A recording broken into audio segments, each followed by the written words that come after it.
What is up, everybody? Welcome back into Tide Talk Live, this special live edition of the show as we get ready for spring practice, Jake. It starts on Sunday. It's Wednesday night, so we're just a few days away, and I am fired up for that. We are Tide Talk Live. I'm Stacey Blackwood. That is Jake Thomas. We are powered by the Believe Network, Mhm. which makes us free and available wherever you find your podcast. So if you listen on Apple Podcast or Spotify, Amazon Music, make sure you do subscribe and download there. We are presented by FanDuel. Head on over to FanDuel right now. If you want to make your bets on Alabama basketball, on college basketball as a whole, women's college basketball, the women's ACC tournament's already started. So the men's tournament will start next week. So there's a lot of college basketball going on right now. Of course, the NBA is in full swing. So if you want to place your bets on those, head on over to FanDuel right now. We are proud to be presented by FanDuel. Jake, I just the closer spring practice gets, the more excited I get, obviously, Yeah. and being just a few days away, I thought it was a good time to get together, and we've completed all of our position previews. We've talked all about uh, different battles, kind of in a general sense, but I thought we could kind of get together and look at what the biggest position battles are for this Alabama team as they head into spring practice here in just a few days. So excited to dive in that conversation. The live chat is free. Open it up. We want to hear the questions. We want to hear your comments. We'll try to get to all those just as soon as we can. Want to give it a shout out to C Rob 822. Thank you for being here, C Rob. He is a part of our Discord as well. So Mhm. if you haven't already, make sure you go to our Discord server. It's free. Anybody can join. Join our server. We have a lot of good conversations and a lot of good times there on the Discord server. So make sure you join that. We would love to have you over there. Good to have you, Tough as Nails. Uh, thank you for joining the show. Like I said, if you have any questions or comments, let us know there in the live chat. Okay, Jake. Long-winded intro, but Yeah. let's talk some position battles, Jake. Let's start uh, there's a ton to talk about on the offensive side. So Mhm. let's start on the defensive side, Jake, where there is still plenty of question marks and kind of position battles that we got to keep your eye on. I want to start the secondary, Jake. There's no position battles there. It's That's pretty the solid. the starting Yeah. five is pretty much locked down. You got Xavier Brown and Dejon Lee as your corners. You have Bray Hubbard and Keon Sabb as your safeties. Then you have Red Morgan there as your Husky. Now, I guess the biggest question is you could say, well, who's going to be that third corner? Because we know how much Kane Womack loves to play that third corner. And we already know who's going to kind of be the backup safeties with Drake Kirkpatrick Jr. and Zay Mincy. So those are kind of settled. But that third corner spot is open. And so I do think that's an interesting position battle to kind of look at. And, you have guys like a Chuck McDonald, who's a redshirt freshman. You bring in a Mercer transfer, Carmelo O'Neal. You have a couple true freshmen in Jordan Edmonds and Zion Gibson. So I guess we'll start there, Jake. Looking at that defensive back room, the starters are set, but that third corner, I think, is going to be a pretty interesting position battle to start watching here as spring practice gets rolling. Yeah, I agree, Stacey. I think when we did our defensive back talk, if there was a weakness in this secondary, it's going to be who's that third guy going to be. But the coaching staff did well going out and getting an experienced guy. Now he don't have a ton of experience in the SEC, but at least he's a junior and he's been playing football for a couple years. But we have some very talented freshmen like that as well. And I mentioned, like you mentioned, Chuck McDonald, Roti Rewind has said it's easy to forget about him. A lot of people are not talking about him, but this kid is very electric. He's got high potential, got a high ceiling.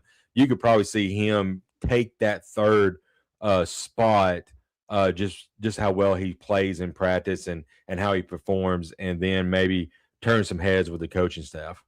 Well, and Chuck McDonald kind of has a leg up. He's been in the program a year longer than basically everybody else that's going to be in competition for that third cornerback spot. Now, I do think the experience factor from Carmelo O'Neal could play a role in this.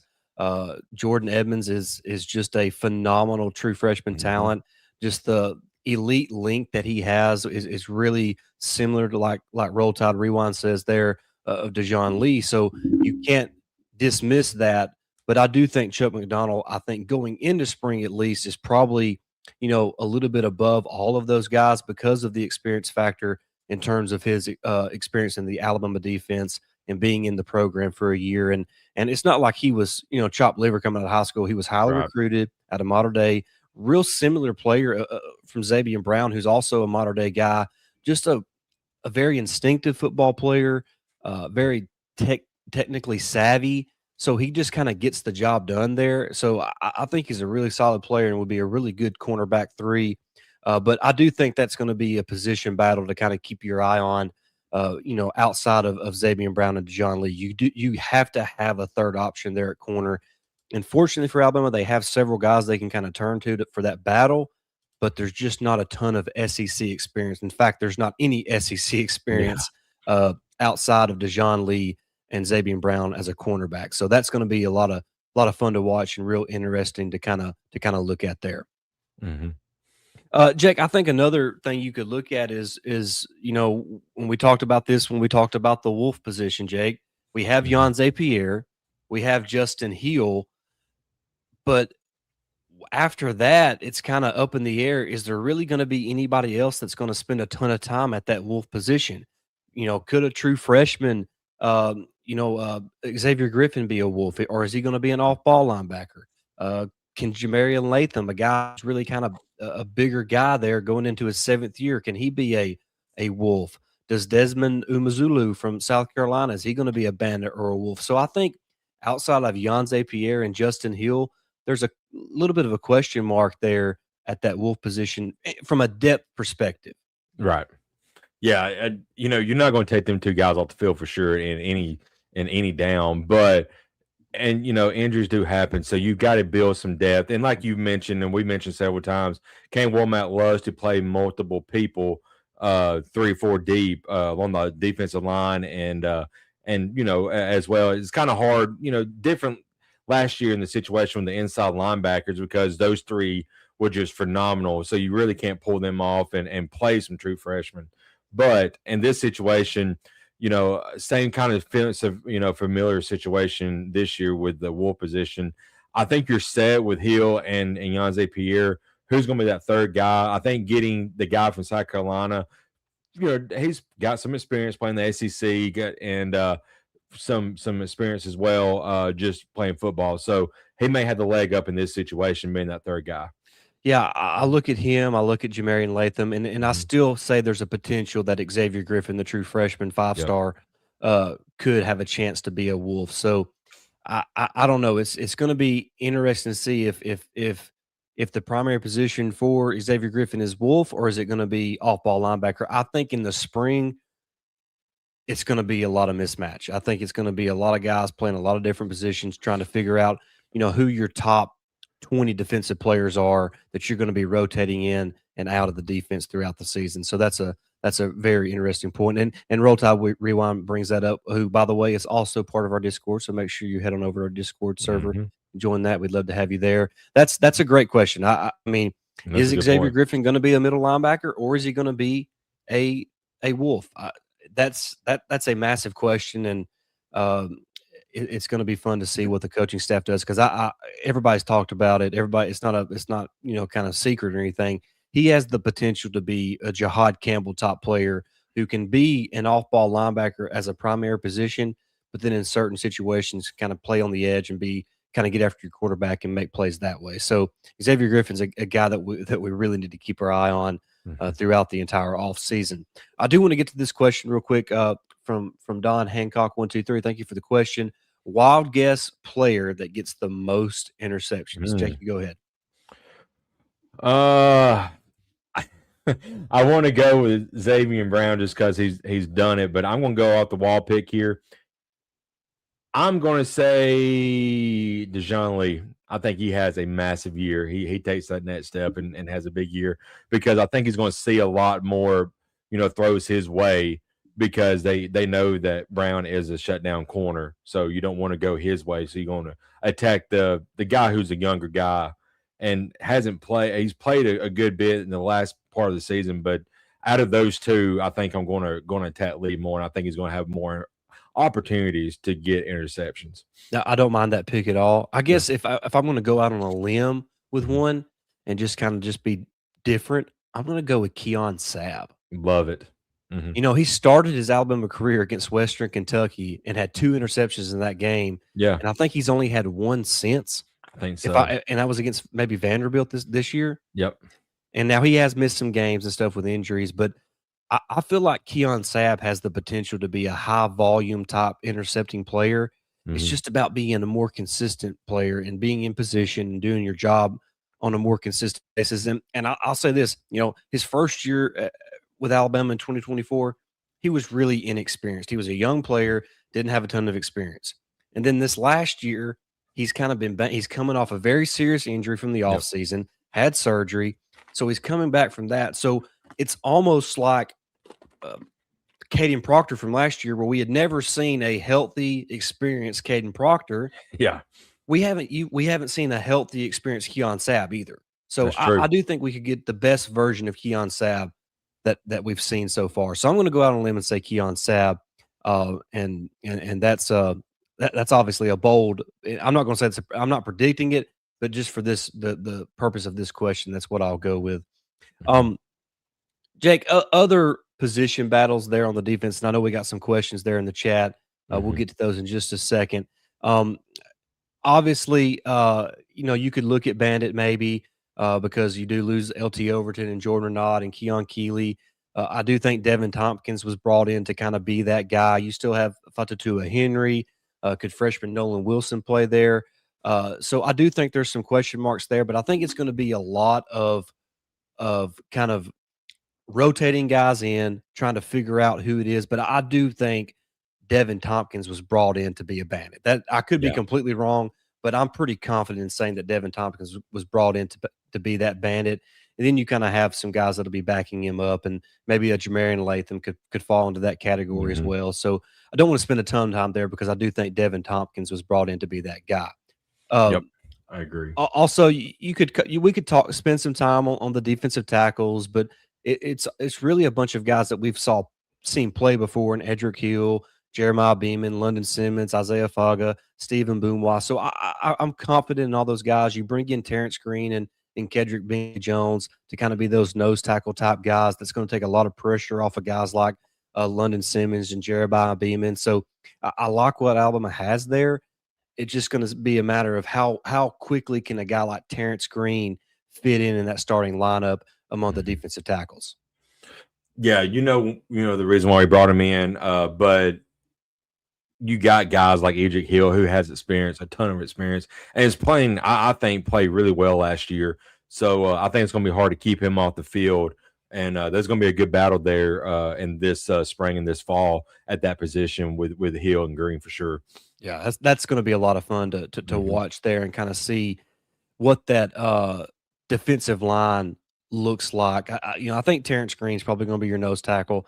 I Hmm. think Devin Thompson's gonna be your bandit, and I think London Simmons is gonna be your kinda 3 tech D tackle. Yep. And then you got guys like Edric Hill, Jeremiah Beeman, Isaiah Funga, Stephen Boonewa coming off the bench, not to mention the Kedrick Bingley Jones Hmm. coming off the bench. So, I mean, I, for one, like the beef they've kind of went with on the defensive front in the offseason, getting bigger, getting beefier, putting a little more emphasis on being more dominant against the run. They're confident they're going to be good against the pass. So I think just kind of finding the right mix of guys is going to be interesting to kind of see how that fills out. But the biggest question mark, Jake, on the defensive side of the football is going to be that off-ball inside linebacker position. You lose Deontay Lawson, you lose Justin Jefferson, you lose Nakai Hill Green. So your top 3 guys are gone, and you're left with a bunch of freshmen, redshirt sophomores, and a transfer. Yeah. So where does Alabama go at inside linebacker, Jake? I think they bring in Caleb Woodson, the Virginia Tech transfer, who's a former safety, super athletic, can cover a lot of ground, 6'3", 230. I think he's a pretty physical player for a guy who's a former defensive back. I think he's going to be a guy that continues to grow and improve as an off-ball linebacker. So I think you probably bring that type of player in because you feel like you're confident he can be one of your starters there.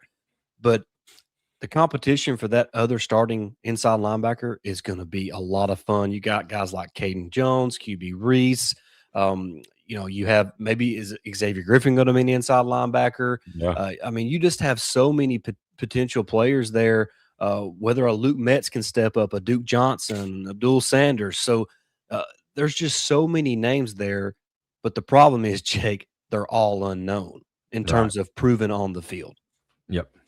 Yeah, and I think it was our good buddy Clint Lamb. I think he posted some video of just a few snaps of QB Reese a few days ago. And man, uh, I don't remember seeing him much on the field just because we really didn't have many games that we had in hand that was able to get some guys out there. But that dude just has a knack for playing football. He just got a special thing about him. I think he's gonna find his way on the field a good bit this year.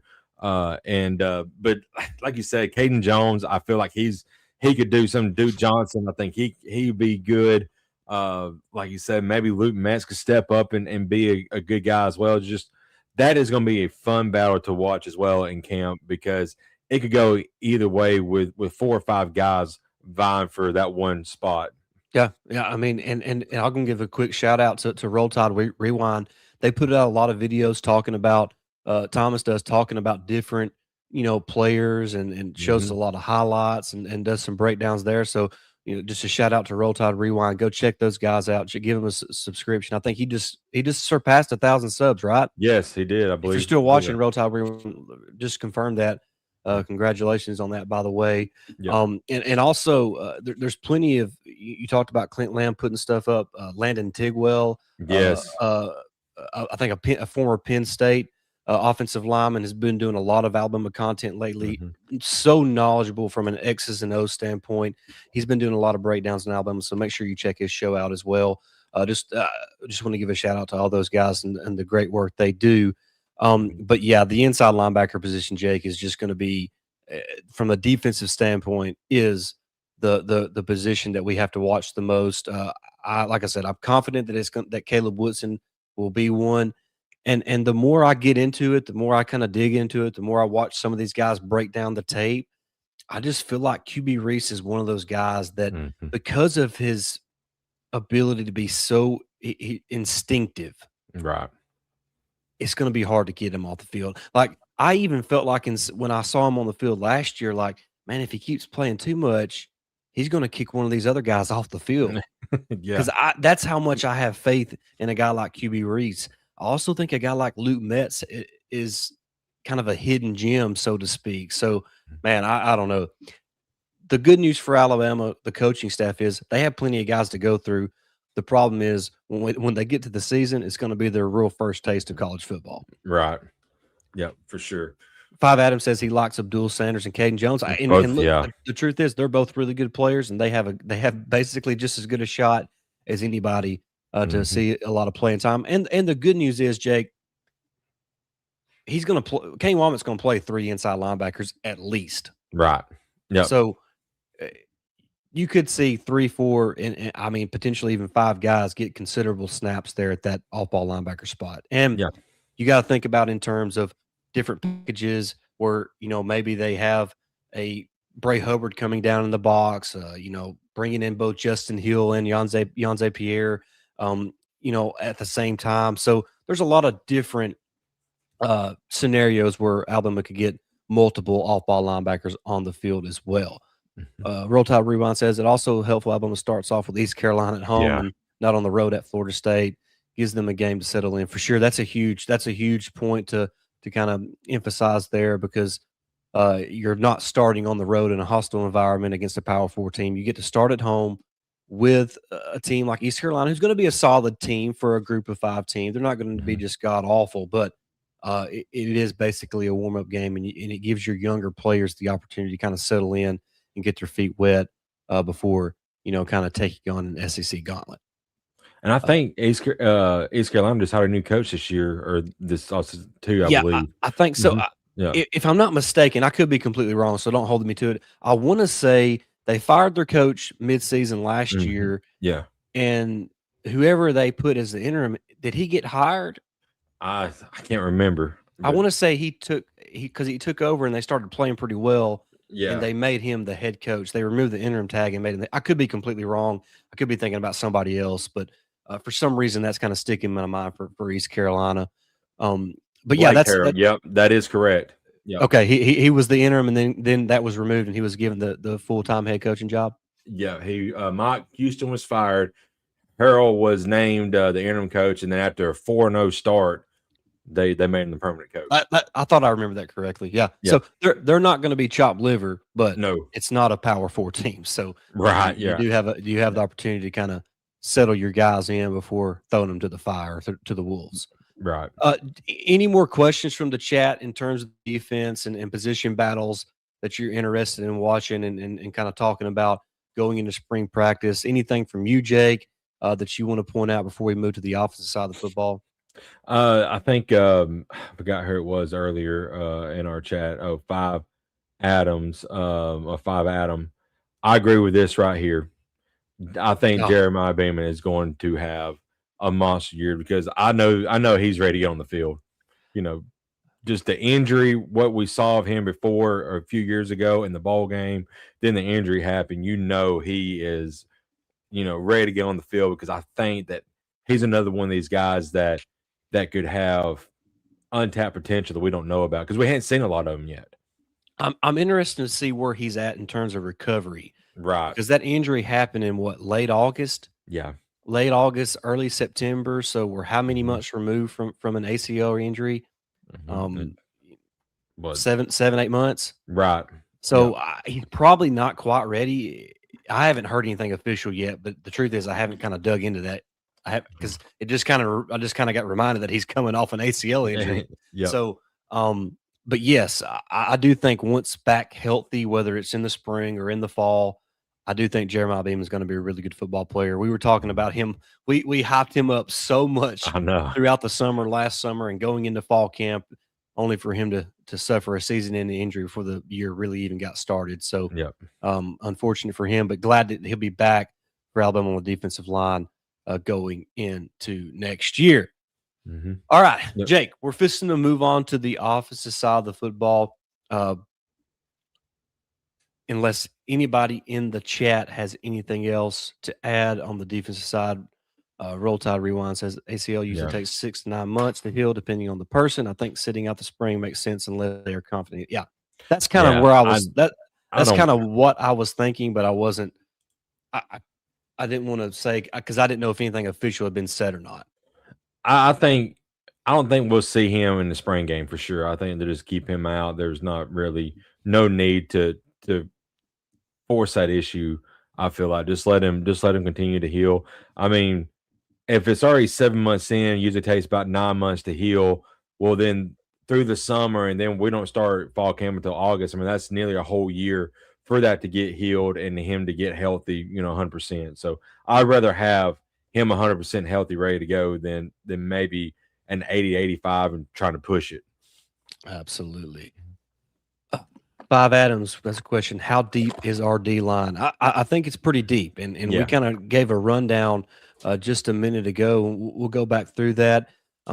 You have guys like you have Devin Tompkins, the transfer from USC. You have London Simmons. You have Edric Hill, Jeremiah Beeman, Isaiah Funga, Stephen Boomwa, Terrence Green, Kedrick Bingley Jones, and then you have a plethora of true freshmen that are coming in to also kind of set the tone. But I think with all those guys that have experience, it's going to be hard for some of those younger players that are going to be working on their bodies, getting into more college ready shape to crack the starting lineup. You may see one or two earn a little bit of a role, but you have plenty of guys there in terms of depth along the defensive line, and I kind of like the kind of mismatched style they're going to be able to have with quick guys like Edric Hill and Isaiah Fonga, and then you kind of bring in the beefier guys like a Terrence Green, a Kendrick Bingley Jones, a Stephen Boomwa, who are real physical players at the point of attack, and then you kind of have a London Simmons who I think is both really good at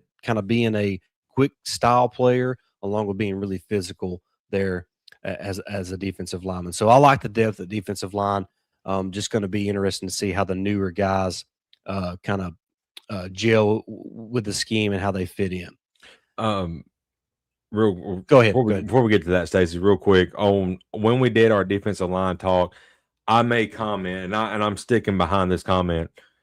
Everybody's talking about the secondary because rightfully so, because it is loaded and it's very, very experienced and very deep. I think people's going to sleep on this defensive line because they are very experienced and they're very good and they've got a lot of football in between them. And you see an emergence of London Simmons as a true freshman.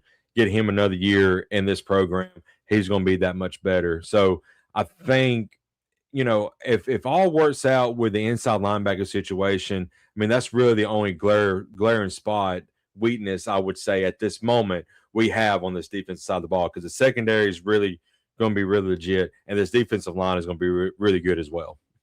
Yeah, 100%. And I do think that a lot of people are because they lost guys like LT Overton and Right. James Smith and Tim Mhm. Keenan. People are looking at this defensive line like it's going to be a complete rebuild.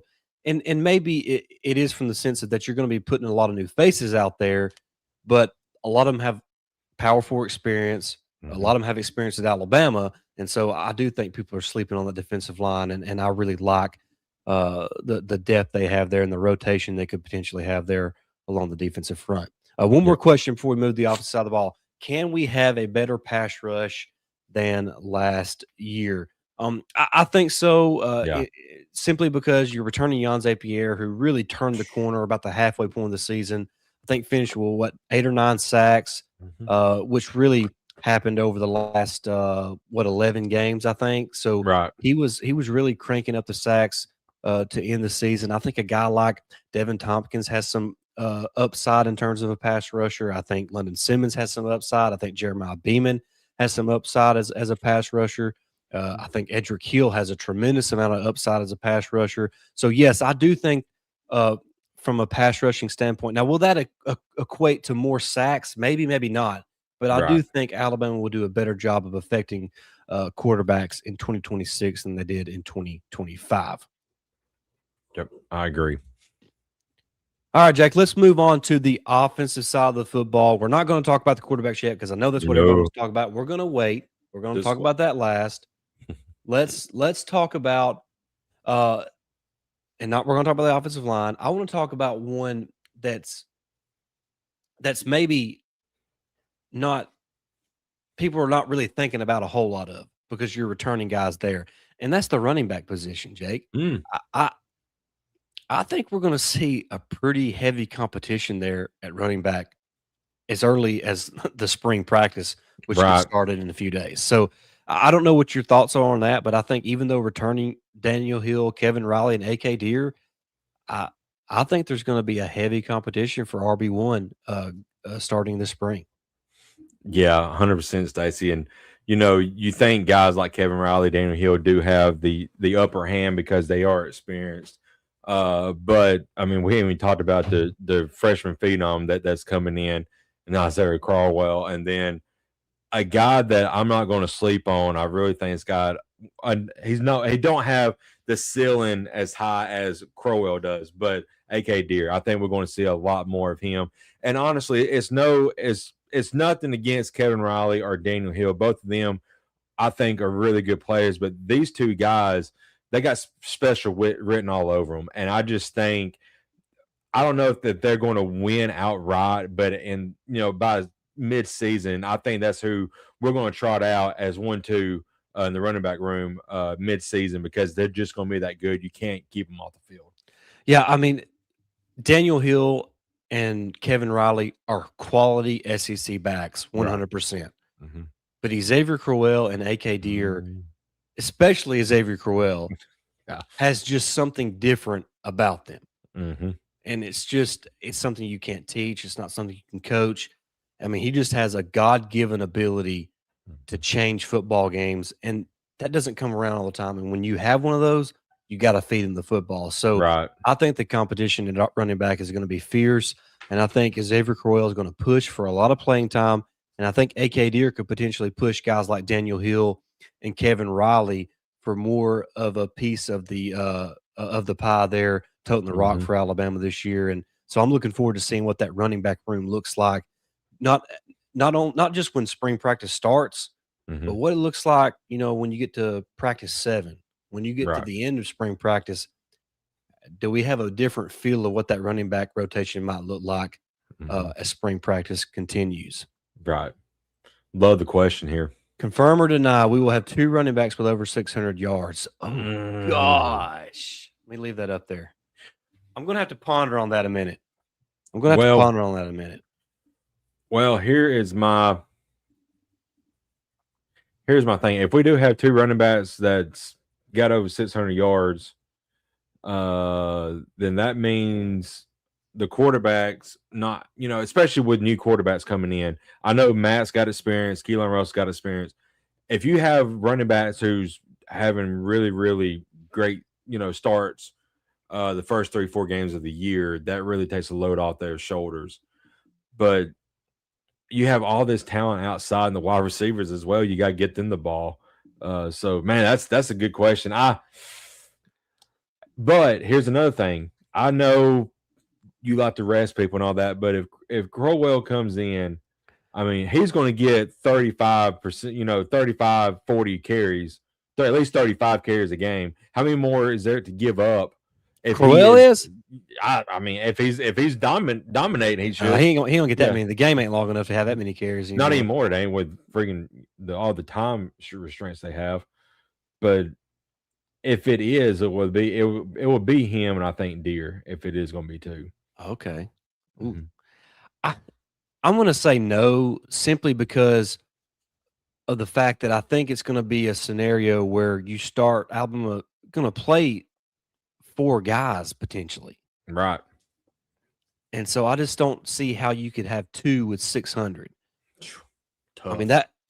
that would be pretty impressive. Hmm. I think it's possible. I think they could have 2 guys that are close, but I would probably be more willing to bet that one guy has 1,000 than I would say 2 guys have 600, simply because I could see where a guy like Xavier Crowell could eventually take over that job, and he's your head honcho, and the other guys are kinda splitting the carries after that. So, Right. I don't know. I'm gonna say no for now, um, but man, that's a great question, Very Don. good question. Yep. Really good question. Thank you. Tough as Nails says Daniel will start because of his blocking capabilities. Yeah, I mean, he improved a lot down the stretch there. Stat: out of the 25 running backs who had at least 75 carries in the SEC, Daniel Hill had the lowest yards per attempt. Hmm.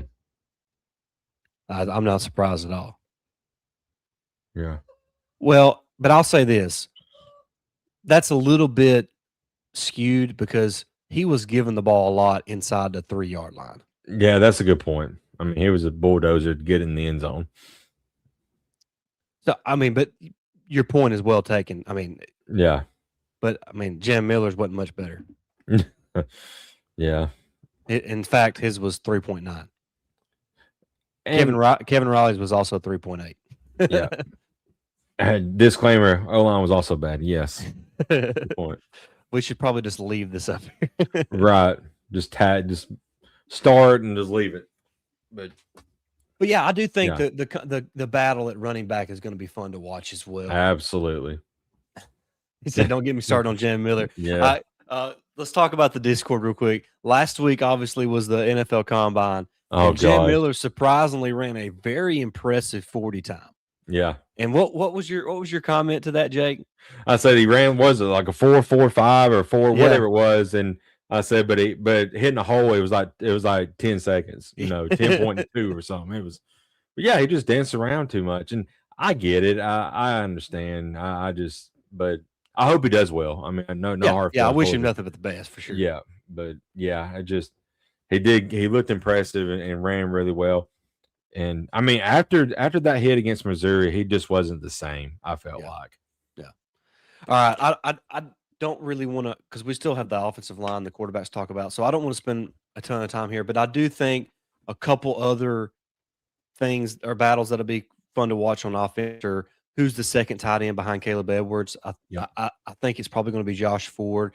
I think you could see 4 tight ends play. I think you could see Yep. Caleb Edwards. I think you see Josh Ford. I think you could see, Marshall Pritchett. I think you see Danny Lewis. So the tight end thing is going to be a lot of fun. I'm confident that Caleb Edwards is tight end one. Going back Yeah. and watching what he did as a true freshman, I really like what he has to offer for this team in terms of his potential he has as a blocker being such a big dude, but I mean, he's pretty light on his feet and has real sure hands there. Mhm. And as Roll Tide Rewind says, Josh Ford is that dude. You're When you right. watch that kid block, man, it's a thing of beauty. So I'll really like the tight end room going in to the spring, and anxious to see kind of what that depth and rotation looks like there. Also, I think another thing you could talk about is the wide receivers. You got Lottie Brooks, you got Ryan Williams coming back. Does Noah Rogers take wide receiver three? Where does Cedric Morgan lie in? So that's going to be fun to watch as well. Yeah, and as Roll Tide Rewind says, Max Sutter is a name to watch. Could also be used as a third receiver in some situations. I'm excited to see what he looks like. Mhm. I think I would, even though he was a highly ranked kid, in terms of how good I think he can be, he may have been underrated in terms of Yeah. his high school rankings. Yeah, I that think kid's his I good. think I think his upside is way, way up there. So yeah, love Max Sutter. Looking forward to seeing how he kind of fits in with this offense. And I think it was Ohio State made a late push for him. Mhm. So I mean he had a lot of suitors, but we was able to keep him on the staff. So this kid's got something special. But those two things you mentioned, Stacy, there's two things I'm very interested to watch and see. And I think one of these is probably both of them is probably going to happen. I feel like this year, but in a 3rd and 1, 3rd and 2 situation, we're going to have Josh Ford and Danny Lewis on the field like in a 15 personnel We lineup. better. We better, yeah, because they are. We talked about how good they are at run blocking. That just helps the run blocking and the offensive line and get the first down. And then another thing, I'm not going to sleep on in certain situations, especially near the goal line. Derek Meadows, just because of his height, him being on the field and having some shots in the end zone with him this year. Another good question from Don. Don, yeah, Well, I'm gonna have 1,000-yard receiver. I say we yeah. have two.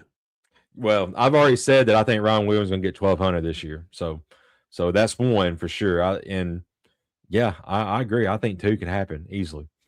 Well, Mhm. we know it's in the DNA of Kalen DeBoer and Ryan Grubb to sling it around the yard. Right. I think he's got two quarterbacks that can sling it around the yard, Hmm. and so I think there's a lot of potential there for two guys to have 1,000-yard receivings. And obviously, I would if I was betting money, it'd be Ryan Williams and Lottie Brooks. And C. Rob says if Lottie continues to improve, he could possibly Yeah, compete with Ryan with for most yards and or touchdowns. He looked great last year. Loved loved Lottie Brooks, man. I know. He's a gamer, man. He just Yeah, knows when to show up and make plays. And I'm really looking forward to seeing how he continues to improve as a young player. Ryan is set to have a big year. See, Rob says we think so too. We've talked about that, and no, and it has to happen, Jake. I mean, right, I think if this Alabama team wants to accomplish the most they can accomplish, Alabama needs Ryan Williams to be Ryan Williams, right. Yep. and I think we talked about that when we done our wide receiver Hmm. preview. So if you for more on that, you can go back through our catalog and watch that or listen to it. But yeah, Alabama needs Ryan Williams to show back up as a Hollywood Ryan Williams in Hmm. 2026. And I will say this, and I talked about it on Twitter. The demise of Ryan Williams was severely exaggerated. Yes. I don't think it's a coincidence that not only his numbers and Jaron Bernard's numbers all kind of started dipping at the same time that Ty Simpson started having all those injuries. Hmm. Right. Now, look, a lot of Ryan's problems were on Ryan because he couldn't catch the ball Hmm. consistently, but he still had basically 700 yards receiving on the year, and he missed at least one game and half of another one. And I mean, he missed a game or two throughout the year. So Hmm. it's not like he didn't show up. He Right. made plenty of plays in 2025. And so I just I'm excited to see what Ryan does as a comeback kid in 2026. And I think him moving back to his natural position, like we talked about on the outside, I think that's going to really help him and open him up as well because Lottie Bruce is already established as A slot. as a slot. So you could see Ryan moving back out, and but like C. Rob said, if Lottie continues to improve, he could compete with Ryan. I agree with that statement as well because they're going to have all their eyes on Ryan just because of the special playmaking ability he has. You can't forget about Lottie Brooks, though, for sure. You I cannot forget I about him. I I think this offense this year could look now. This is a little bit of a wish casting, and I'm putting a really positive spin on that. So I'm going to preface that Mhm. before I say this, and I'm going to put a lot of ifs in front of this. So I know there's a lot of ifs. If the offensive line is decent, and if the quarterbacks, whoever it is, if it's Austin Mack or Keelan Russell, or as good as what I think they can be, then I think from a stylistic standpoint, it could look like what the 2021 Alabama offense looked like with Yeah. Josh Young at quarterback. You had JMO and Mechie at receiver, and you had B Rob at running back, where you really could run the football pretty well, and you had two playmakers at wide receiver who really got the job done. I'm not saying that's what it's going to look like. I'm not saying one of the quarterbacks is going to win the Heisman. I'm not saying one of the receivers is going to look like JMO or Mechie. I'm just saying from a stylistic standpoint, I think this offense could kind of look like that, where you have two main receivers who make up a ton of your receiving yards and receiving touchdowns, and you kind of have a Hoss at running back who can kind of churn up yards for you there in the running game. So that's just kind of when I look at this offense and what it looks like in terms of playmakers. I could see a Ron Williams doing some JMO type things. I can Right. see Lottie doing some John Mechie things where he just moves the chains, picks up first downs, Mhm. catches a bunch of footballs. And so I don't know. I just kind of something that just hit me all of a sudden when I was thinking about what this offense could potentially look like if all position groups kind of started living up to their potential and looking like what we think they can look like. Yeah, I agree, Stacey. And if the team lived up to its potential last year at all positions, I mean, even this year's team, it's still littered all over the field with 5-star talent. It's still, a national contending team. It's just everything's got to work and everything's got to come together. And I think this coaching staff has assembled a team that can do that. It's just a few pieces here and there really hit. This is going to be a dangerous team this year. Actually, I'm trying to find the question from earlier because it's kind of time to move on to that. Uh, Uh, Offensive mm, line. Who do you think yeah. will win left tackle job? He says between Ty Haywood and Wow. I think he I means mean, Jackson Lloyd. Jackson Lloyd. Yeah. Um, I uh I think we talked about it in our preview of that. Um, that I thought it would be Jackson Lloyd. Mhm, I'm starting to be convinced that it may be Javen James as your left tackle. mhm. So I think basically all four positions outside of right tackle are up for grabs on the offensive line. So Yep. that is going to be a massive, massive position battle for your center, right guard, and left tackle. So, Jake, just your quick thoughts and overall thoughts on the offensive line outside of Mike Carroll and what those position battles could look like. Yeah, it's gonna be a fun one, Stacy. And I think one of the most important ones, of course, is going to be that left tackle, just because it is the blind spot of a quarterback. But you got to hit it right. I think Jackson Lloyd he's got a very high ceiling, very high motor. I think he can win it, but I think when we talked about the offensive line, just the experience factor of James, Javen James, he played at Mississippi State, so he's got SEC experience. I think that may give him the edge in this situation, but I'm gonna go out on a limb. I think Jackson Lloyd does end up winning it in fall camp. Okay, and it's certainly possible. I just feel like the experience standpoint from Javen James it's gonna prove to be too much for Jackson Lloyd to overcome, Hmm. and I could be wrong, but that's gonna be a battle to look out Hmm. for. And also, where does Ty Haywood fit in the offensive Right. line? Is he gonna be a guard? Is he gonna be a tackle?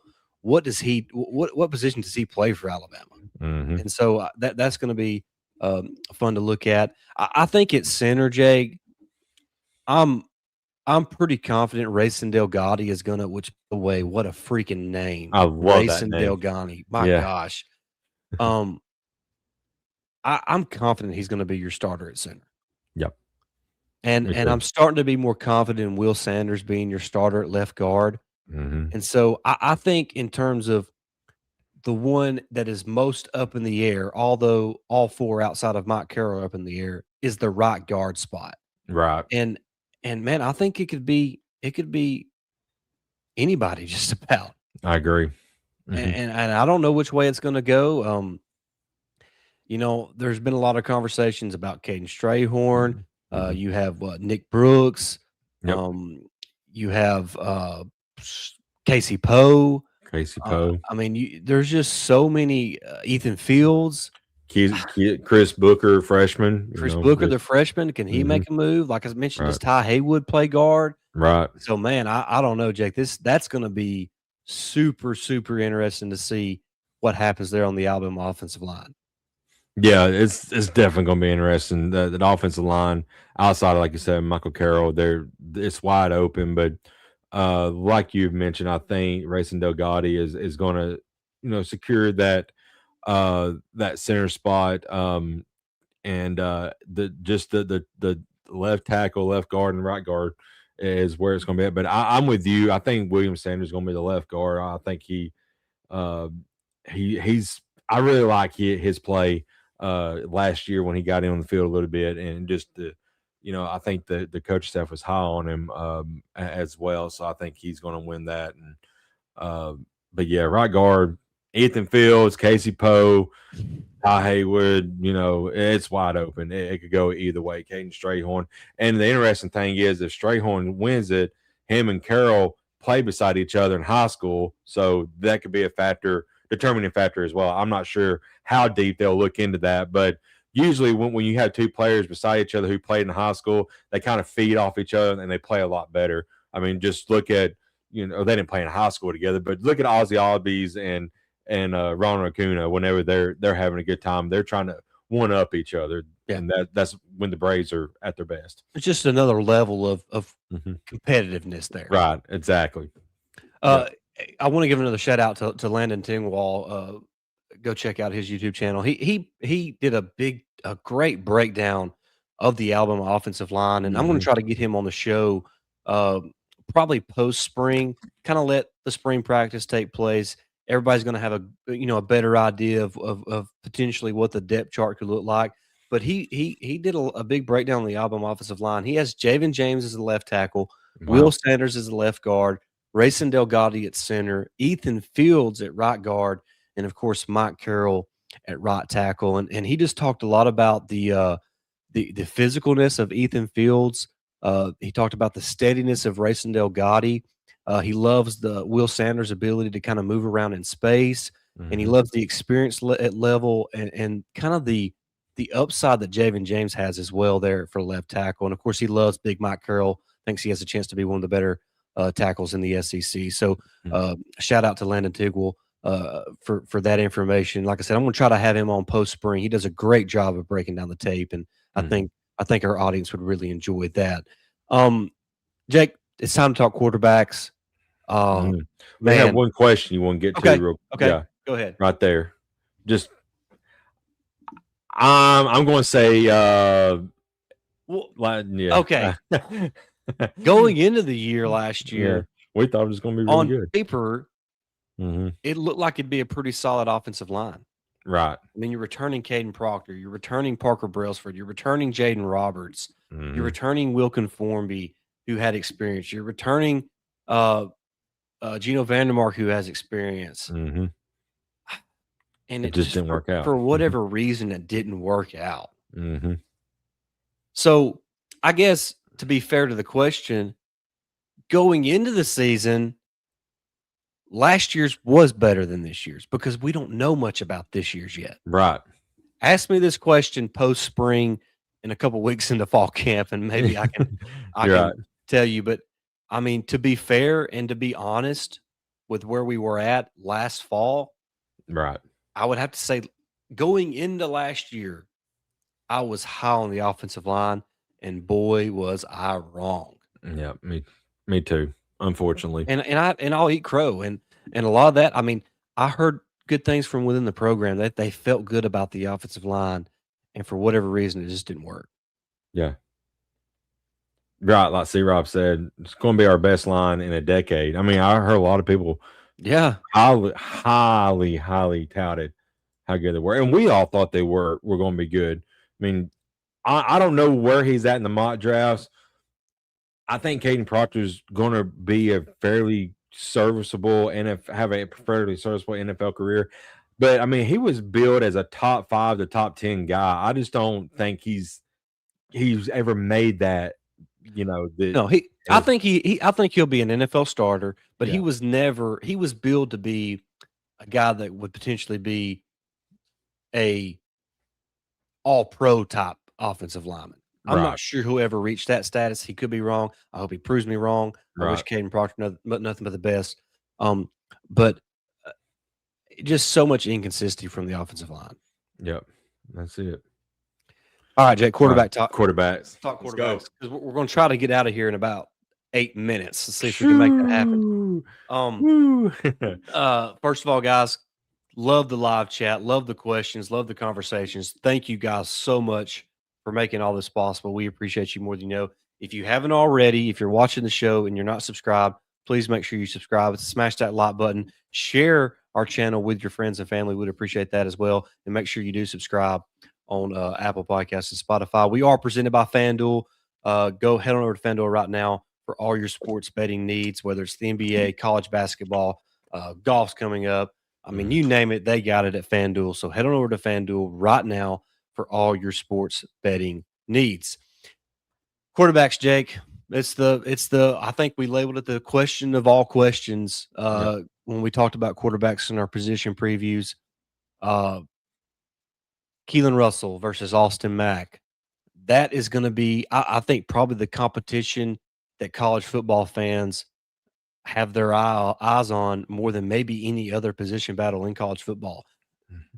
Partially because it's a big name in Keelan Russell against a guy who they kind of saw coming in the Rose Bowl for an injured Ty Simpson and play, not bad.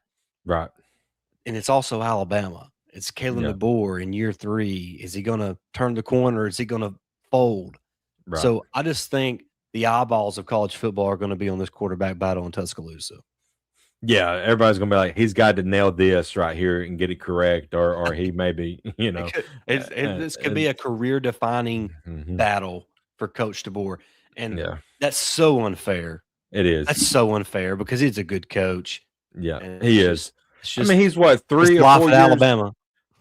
4 years removed from making the national championship game? 3. It was his 3, last year at yeah, Washington. 3 with Washington. Yeah. 3-star talent. But anyway, we'll get on that another day. But yeah, I think, man, yeah, it's very unfair. But in this situation, we've talked about it ad nauseum, Stacy, when we did our preview show, even before we kind of broke down after the Rose Bowl, kind of broke down in that talk, that live chat. We feel very confident in either one of these quarterbacks leading the charge for this team this upcoming year. Question is, I think talent wise, Mac is going to be, he's got to edge up, but it's just something that it factor. It's just hard to explain what Russell has, but it's just something that just leaves you in awe, and that's something you don't see in quarterbacks hardly ever. It's just something special about this kid. Can he make enough noise and in fall camp and spring and fall camp to pass Austin Mack? I don't know if he can, but I think by mid-season you're going to see a quarterback change, and I hate that for Mack if it's possible. Yeah, this battle is going to be Mhm, intense, Jake, mhm. because look, everybody loves the freshman phenom. Everybody loves the 5-star guy. Everybody loves Right. Keelan Russell. But Mhm. every Alabama fan is pulling for Keelan Russell, whether they want to admit it or not. Right. It's just even if it's subconscious, Yeah. Tide fans are rooting for Keelan Russell because he's the 5-star kid from Texas, highly touted. That's who you want. Yep. But we can't forget that Mac is a DeBoer and Grubb. Mhm. They picked him Right. out of high school. They picked him. And he followed him from Washington. And then he followed them from Washington to Alabama. We Mhm. can't I think that's at least something to consider in terms of this quarterback battle. Also, let's not act like this dude can't play. Right. First of all, he looked like he was built in a lab. He's 6'6", every bit of 6'6", 240. Mm-hmm. More than athletic enough to make plays with his feet if he's got to get out of the pocket. Yep. Has a freaking cannon for a right arm. Mm-hmm. And also is pretty accurate with the football. So this kid has the tools. He has the makeup. He has everything you want to be an elite quarterback. Yep. Now, I'm not saying he will be, but the tools are certainly there. The size is certainly there. And if he does put it together, you're talking about a guy who could be QB1 in the 2027 NFL draft. Yep. Because of all the attributes I just listed. So I think we have to be careful in just writing off Austin Mack because he's the older guy and he hadn't played yet. Or, I mean, it took 4 years for Ty Simpson to play. Right. Exactly. And now we're talking about a guy who's probably going to go in the first round of the NFL draft. Yep. So I just don't want to sleep on Austin Mack. And I don't want Alabama fans to be upset if Austin Mack happens to win it. Yeah. Don't Because be. I don't think that would be an indictment of Keelan Russell. I think that would be, my gosh, this team has got two quarterbacks that are freaking elite. Right. Mm-hmm. Because this is, you never know anything for sure, but I think Austin Mack can be elite. I know Keelan Russell can be elite. Yeah. And so just, I don't know, but at the same, I say all that to say, I'm not sure how long Austin Mack can hold off Keelan Russell. That's how special I think Keelan Russell is. Mm-hmm. Yep. Let's see here. Mack looked great every time we saw him last year. Absolutely. Right. Austin would be okay in the Pac-12 where he was drafted SEC. You need dual threat. I think Austin's got some wheels. I think he's out. Go watch that Rose Bowl again. He escaped the pocket a couple different times. And maybe, I mean, he had no choice. Yeah. But I think he's more athletic than what you probably realize. And I just want to throw this out here. Sure. And since we're talking about quarterbacks, it's not, specifically these two guys, but we have that quarterback that is like I think he's just like a scout team. It's like 6'10", 250, John Gazinga, whatever. That dude's massive. I don't know if he's still not, but he come in what game again? Was against whoever the little third Eastern Illinois or something. I was like, my God, that dude looks like a daggone Nephilim, 10 foot tall out there. I'm like, good night. But that's pretty. I don't know if he's still there or not. But I don't know. I, for some reason, I got in my head that he left, but I could be wrong. Yeah, I don't know, but I know last year he was massive. But tough as nails. Yeah, you're right. I hate to hear that about the Holtz family for sure. Yeah, I was gonna bring that up at the end of the show. Yeah. Sad news, man. I mean, I love Lou Holtz. Lou Holtz is just one of those guys that, if you're mine and Jake's age, you're getting in your late 30s. You just grew up watching Lou Holtz on ESPN. You watched him coach in South Carolina and all that. So a tough day. So rest in peace to Lou Holtz and prayers for his family and his son Skip, who obviously a longtime coach as well. So just prayers for the Holtz family. Obviously a legend of college football, and just thoughts and prayers for the Holtz family there. Jake, anything else? I mean, the quarterback battle is something that we'll talk about every week, probably here on the show throughout spring practice. So, anything else you want to add real quick before we begin to wrap it up? Yeah, I'm excited. We've talked, about all the position battles we think is going to happen. We know fairly confident on a few of them how it's going to go and who may be the guy in those spots, but there's still a lot of open positions to be won, and it's going to be a fun spring, going to be a fun camp, fall camp. I don't think we're going to know much until maybe the second or third week of camp. Try to figure out where everybody's going to line up at, and I don't even know by then we'll know who the quarterback's going to be, because I think it's going to be that. It's going to be like a bottleneck. It's going to be bottleneck the entire time, and you may see both of them play the first game. Honestly, let's see. Yeah, I mean, this wouldn't shock me. I hope that's not the case. I know. Yeah, we need a solid quarterback before the Georgia game. Yeah, yeah. I hope that's not the case, but I wouldn't be surprised at all. I know. See, Rob, great show, guys. Thank you for all God's word. Hey, Thank you. appreciate you Thanks, so much thanks, for T. being here, Rob. and thanks for joining the Discord. We've Yes. enjoyed having you the last few days. So if you haven't joined our Discord server, make sure you join that. Um, I do want to say this. I lost my train of thought. Um, oh, just kind of a info on spring practice. So, like I said, it starts on Sunday. There's not going to be any interviews or anything like that day. Coach DeBoer will talk to the media after practice on Tuesday, March 10th, Okay. which is the second practice. And I think players will have their media availabilities later next week as well, or in the middle part of next week as well. So it'll be a few more days before we hear from Coach DeBoer officially here in spring practice. But that's it for today's show, guys. Thank you so much for joining us. Really enjoyed it. Make sure you do like and subscribe here on YouTube. Make sure you subscribe and download on Apple and Spotify. Uh, Thanks to the Believe Network for making the podcast side possible. We are presented by FanDuel. Head on over to FanDuel right now and place your sports betting needs.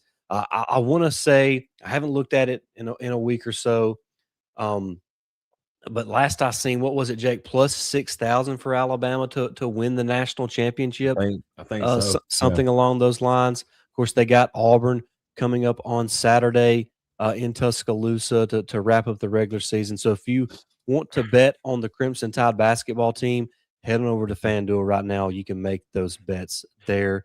We would appreciate it.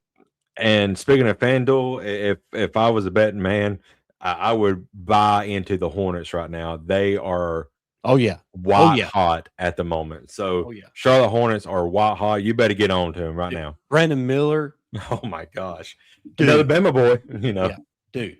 And dude. how about the two games that Grant Nelson had for the Oh yeah, Nets in the Nets. I mean, unbelievable. Love it. unbelievable. I Nate Oates love it. has just completely transformed Alabama basketball, and Mhm. man, can't wait to see what they do here in March. Absolutely. But Yep. that's gonna wrap it up, guys. Thank you so much for watching. We'll be back in a couple of days. We'll figure it out whether it's a live show or pre-recorded show, but we will be back. Make sure you subscribe and hit that notification bell so you don't miss a single episode. But until then, we'll see you guys real soon. Roll Tide. Roll Tide.